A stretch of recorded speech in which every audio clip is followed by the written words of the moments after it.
everyone, and welcome back to Liz Sews. In today's video, we're going to be talking about why I don't recommend specific bra patterns. I wanted to have this video as a nice, easy way to reference back so that you guys can understand why I'm not responding to those questions. So the first thing I think people don't really get is that I am a bra sewing hobbyist.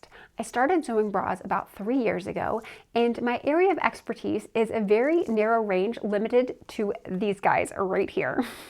I only know how to sew for my own body because that's the only person I've sewn for. And when we're talking about my chest, it's pretty atypical for most bodies. I know how to fit myself, but I'm not going to pretend like I have this breadth of knowledge that extends beyond fitting my own personal body. For instance, I've never in my life had a problem with bra straps falling off of my shoulders. And I know from reading posts of other people that that's a common occurrence. And I know from reading other people's experience what they've done to combat that. But I can't even pretend myself to have, experience and knowledge of all those little small idiosyncrasies of your body.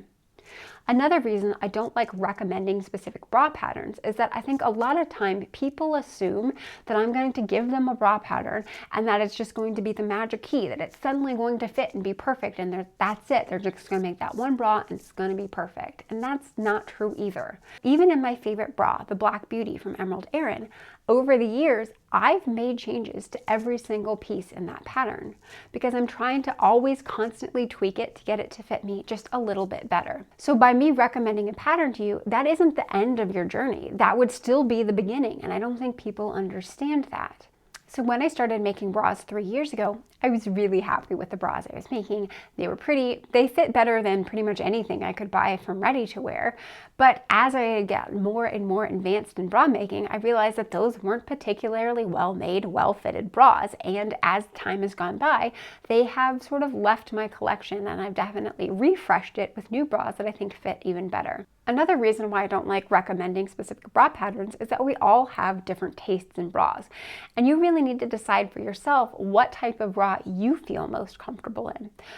And the best way to do that is probably look at the bras you currently have in your collection. What do you go for? Is it lacy? Is it sporty? Is it full coverage? Is it more balconette style? Do you like plunge wires? Do you like full wires? Typically, you can get an idea looking at the bras you have now, what type of bra you would feel comfortable with wearing in the future. And because that is such a unique to your own personal styles and tastes, I'm not going to be very good at recommending something to you. You know your styles and tastes better than I do. And the last reason why I don't recommend specific bra patterns is that there's no such thing as an easy first bra to start with. All bras use the same techniques, the same underwire channeling, the same picot elastic.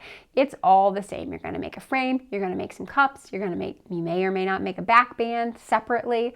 Like all of those techniques are exactly the same, whether you're getting an advanced version or a not so advanced version. So any bra can work as your first bra. So it's more important to find something that you're excited about, a style that you think you will like to wear, and then work from there. So last year I did a video where I tried to give you guys some examples of different bras that are available, and I will link that up in the iCards above here.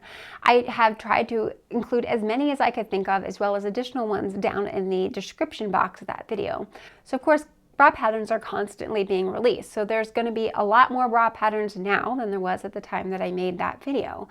For the most part, I would say that bra patterns made by indie pattern makers are pretty good when it comes to directions. And even if the directions aren't spectacular, like I said, they all utilize the same techniques. So you can certainly use any one of my bra making videos to help you along when making your bra, even if you're not making the exact same bra that I am. In general, when we're talking about bra patterns, I would expect to spend between $15 and $20 US. That's going to be the price of the pattern. And that may seem like a lot, but there's a lot of work that goes into it. There's tons of sizes available, and it's something that you can use over and over and over again. Like with the Black Beauty bra pattern, I've made probably 30 or 40 bras, and they all look completely different because there are tons of ways that you can change up a bra pattern so that it doesn't look the same each time.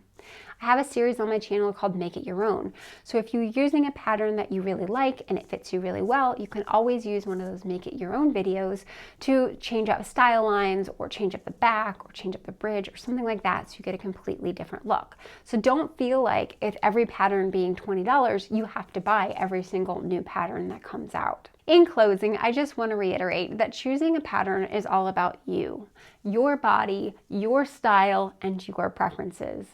And you should never rely on some stranger on the internet like me to tell you what it is you should be making. Choose something that you're excited about and happy to make, and just get started, because you'll never learn if you don't try. I hope this clears up some of the questions you guys have had, and I'll see everyone next time. Take care.